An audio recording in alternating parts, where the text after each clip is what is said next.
नव वर्ष 2023 तथा आगामी संवत्सर हिंदू संवत्सर 2080 की शुभकामनाओं के साथ मैं प्रस्तुत हुआ हूँ 12 राशियों के राशिफल के विवरण के साथ।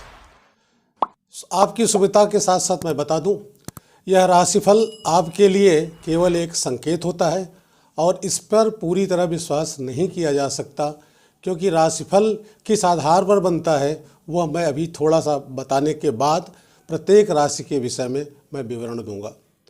शनि जल्दी ही अपनी राशि बदलने जा रहे हैं, जिससे साढ़े साती और ढैया में परिवर्तन होगा।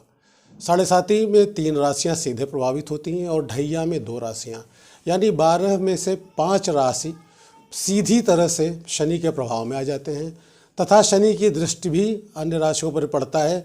तो अगर हम ये सोचें कि शनि महाराज हमारे अगले वर्ष का निर्धारक होते हैं, बल्कि अगले वर्ष ही नहीं आगामी 30 महीनों के लिए वो हमारे भविष्य का निर्धारण करने में बहुत बड़ी भूमिका अदा करते हैं। गुरुदेव जो दूसरे ऐसे ग्रह हैं जिनके आधार पर हम राशिफल का आकलन करते हैं और उसकी भविष्यवाणी करते हैं, वह भी अप्रैल में अपना राशि परिवर्तन कर रहे हैं। उनके राशि परिवर्तन करने से कम 5 राशियां पर शुभ प्रभाव पड़ता है, और अगर दोनों का औसत निकालेंगे तो कौन सी राशि इस बार विजयी हो रही है, हम अभी उसके विषय में भी हम सूक्ष्म में आपसे बात करेंगे। राहु और केतु इसके बाद प्रभाव डालते हैं, परंतु इस बार उनका परिवर्तन अक्टूबर के आसपास हो रहा है और उसी समय एक चंद्रग्रहण पड़ रहा है जो भारतवासियों को प्रभावित करेगा और उनकी राशियों पर भी वो प्रभाव डालेगा। उसके आधार पर भी हम गणनाएं करते हैं। इतने सारे हमारे पास जो संकेतक हैं उनके आधार पर गणना करके हम एक लब्बो-लबाब निकालते हैं कि आपकी जो राशि है उस पर इस वर्ष में क्या प्रभाव पड़ेगा। अब बात आती है राशि की। राशि हम किस तरह से लें? आपके जन्म के चंद्रमा के नक्षत्र से लें, इसे हम जन्म राशि कहते हैं। आपके लग्न से लें या आपके सूर्य की राशि से लें, या आपको अगर ये सब नहीं पता है तो क्या आपके नामाक्षर से लें, यह भी एक विषय बनता है जिस पर भी हमें विचार करने की ज़रूरत पड़ती है।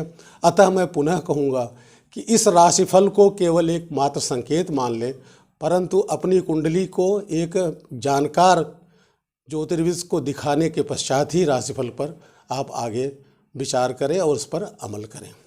इस बार जो हमने अभी बताया कि शनि के इस तरह के परिवर्तन से और गुरु के परिवर्तन से सिंह राशि को चतुर्दिक सौख्य मिलने जा रहा है।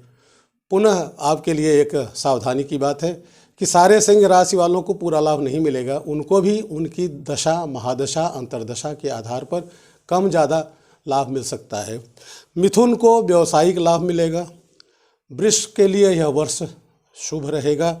धनु को आनंद रहेगा, परंतु मैंने अभी साढ़े साती और ढैया की बात की, उसके चपेट में मकर, कुंभ, मीन तथा कर्क और वृश्चिक रहेंगे।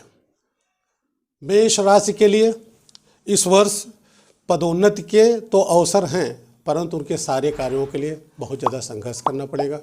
अगर आप विद्यार्थी हैं और उच्च शिक्षा की इच्छा रखते हैं या विदेश जाना चाहते हैं तो आपको बेहतर परिणाम मिलेंगे।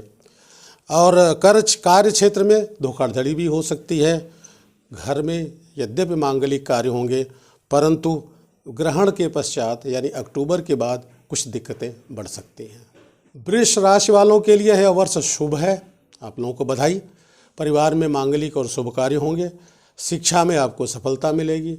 व्यापार आपका लाभप्रद हो सकता है। क्रय विक्रय में धोखाधड़ी संभावित है, लेकिन रोगों पर धन का व्यय होगा, अपव्यय होगा। परंतु अक्टूबर के बाद जो ग्रहण पड़ रहा है और जो राहु केतु का परिवर्तन है वह तमाम तरह के हानि को प्रदर्शित कर रहा है। मिथुन राशि वालों के लिए भी यह वर्ष और यह नव संवत दोनों शुभ हैं।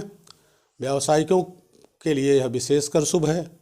स्वास्थ्य पर परंतु उनको खर्च करना पड़ सकता है, स्वास्थ्य की चिंता हो सकती है। परंतु घर में शुभ कार्य होगा और घर की संपत्ति का विकास होगा।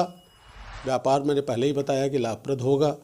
शिक्षा में प्रगति तथा जून के पहले एक नई योजना जरूर बना लें क्योंकि ढैया की समाप्ति के बाद का जो अवसर होता है वह लाइफ टाइम अचीवमेंट देता है। शुभकामनाएं। कर्क राशि पर शनि की ढैया आ रही है, तो ढैया का मतलब होता है मोटा मोटा मानसिक, पारिवारिक एवं आर्थिक चिंताएं बढ़ेंगी। पुत्रादि के कार्यों से आपको असंतुष्टि मिल सकती है। अष्टम शनि अचानक धन लाभ तो देगा, लेकिन कोई दुर्घटना के भी वह योग बनाता है और वाहन से कष्ट के योग बनाता है। परंतु पारिवारिक संपत्ति में रुके हुए मामले आपके पक्ष में आ सकते हैं, लेकिन ग्रहण के समय आप ये देखेंगे कि ये चीज़ें आपके ऊपर ज़्यादा प्रभावी हो सकती हैं। ध्यान रखें और आप हनुमान जी का दर्शन करते रहें, हनुमान चालीसा पढ़ते रहें, या शनि के और भी जो पूजा के उपक्रम हैं वह करें। सिंह राशि के लिए यह वर्ष विशेषकर शुभ है। और आपने सुना होगा कि बहुतेरे चैनलों पर यह कहा गया है कि सूर्य इतना प्रभावशाली होगा सिंह राशि के लिए, शनि भी इनके लिए योगकारी है, गुरु भी योगकारी है। तो इस वर्ष के एक एक दिन को वो शुभ कार्यों में लगा करके अपनी इच्छाओं की पूर्ति में लगे रहें। उनका मान सम्मान बहुत ज़्यादा बढ़ेगा, अभिष्ट सिद्धि होगी। और जो कलाकार हैं, व्याख्यान देने वाले हैं या राजनेता हैं, उनको भी बहुत ज़्यादा व्यक्तित्व में एक निखार प्रदान करेगा यह वर्ष।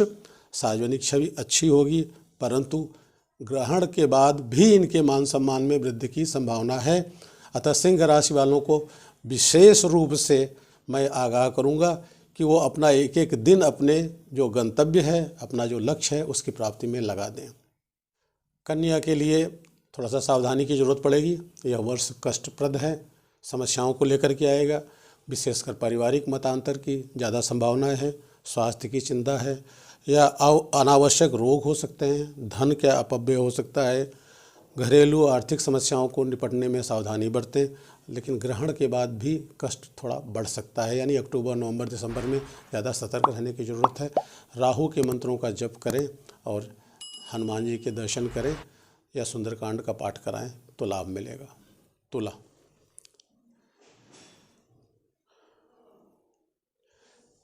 तुला के लिए नववर्ष 2023 यद्यपि लाभदायक है, परंतु आकस्मिक धन लाभ तो होगा, लेकिन अगस्त दिसंबर में विशेषकर सतर्कता रखने की ज़रूरत पड़ेगी, क्योंकि उस ग्रहण के बाद स्त्री को कष्ट हो सकता है, उनकी चिंता बढ़ सकती है, विपक्षी प्रबल हो सकते हैं। परंतु घर में शुभ कार्य जरूर होंगे और शिक्षा में प्रगति होगी और व्यापार में भी लाभ मिलेगा। फिर भी यह वर्ष आपके लिए थोड़ा सा कठिनाइयों भरा है। आप शिव जी की पूजा करें, शिव जी पर शिवलिंग पर अक्षत चढ़ाएं या रुद्राभिषेक करें, लाभ होगा। वृश्चिक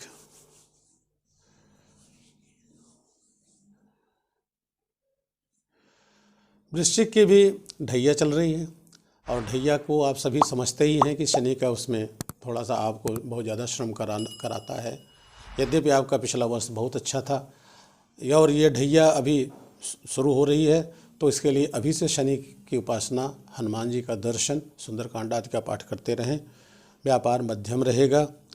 ग्रहण के बाद यद्यपि आपको थोड़ा लाभ मिलेगा, क्योंकि राहु का केतु आपके लिए योगकारी बन जाएंगे, फिर भी 2.5 वर्ष ही नहीं, यह वर्ष भी उसी तरह से आपको सावधानी बरतने के लिए और चिंता के लिए आपके सामने प्रस्तुत हो रहा है।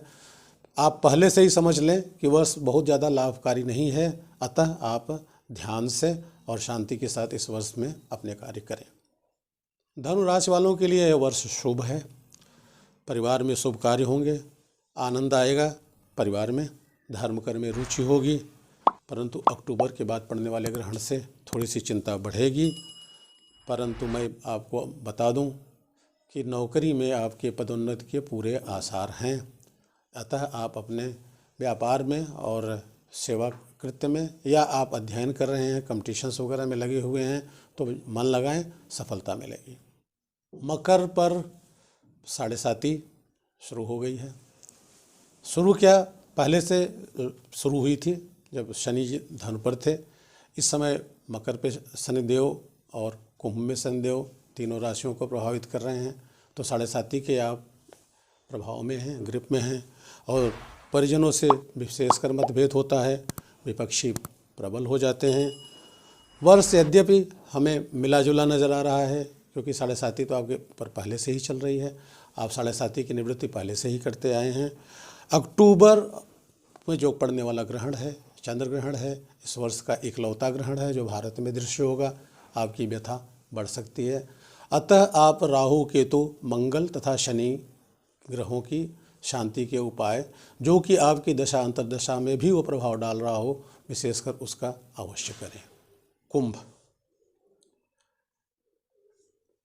यद्यपि आप 7.5 में चल रहे हैं और कुंभ में 7.5 इस समय आपको ग्रहण के बाद तो काफ़ी लाभ देगी, अर्थात अक्टूबर के बाद, परंतु शुभ कार्यों में विकास में थोड़ा सा लाभ देते हुए भी वो आपका बहुत ज़्यादा धन का अपव्यय करवाएगा। आप सावधानी से काम करें, क्योंकि अर्थ की कमी होगी, आर्थिक चिंता बढ़ेगी और परिवार में भी थोड़ी सी चिंता के कारण या कारक उपस्थित होंगे, मानसिक चिंता भी होगी। आप अभी से अपने को सतर्क कर लें कि वर्ष 2023 में प्रभु कृपा प्राप्त करते हुए मंदिर आदि के दर्शन करते रहें, विशेषकर हनुमान जी की पूजा करें तो आपको लाभ मिलेगा। कुल मिलाकर के यह वर्ष आपके लिए मिला जुला प्रभाव देगा। मीन पहली बार 7.5 की चपेट में आया हुआ है। यद्यपि अभी गुरु इस राशि पर रहे हैं, अब वो अप्रैल में इस राशि से आगे बढ़ जाएंगे। अतः अभी अपने जो भी कार्य हैं वो जल्दी जल्दी निपटाने का प्रयास करें, क्योंकि शनि का प्रभाव तो आ रहा है, लेकिन अभी गुरु उनके दुष्प्रभाव को थोड़ा सा रोकने का प्रयास करेगा। आपके साथ वालों के बीच में आंतरिक मतभेद, पारिवारिक मतभेद, स्वजनों और मित्रों से भी थोड़ा सा कष्ट के आसार आ रहे हैं। शुभ कार्य और आर्थिक कार्य में थोड़ा सा श्रम के साथ सिद्धि मिलेगी।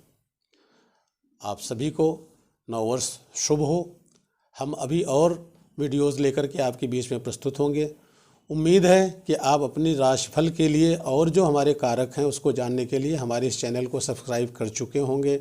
अगर आप पहली बार देख रहे हैं तो इसको सब्सक्राइब करें, लाइक करें, शेयर करें और कमेंट बॉक्स में अपनी डेट ऑफ बर्थ देते हुए आप हमसे और विशेष अपना राशिफल जान सकते हैं।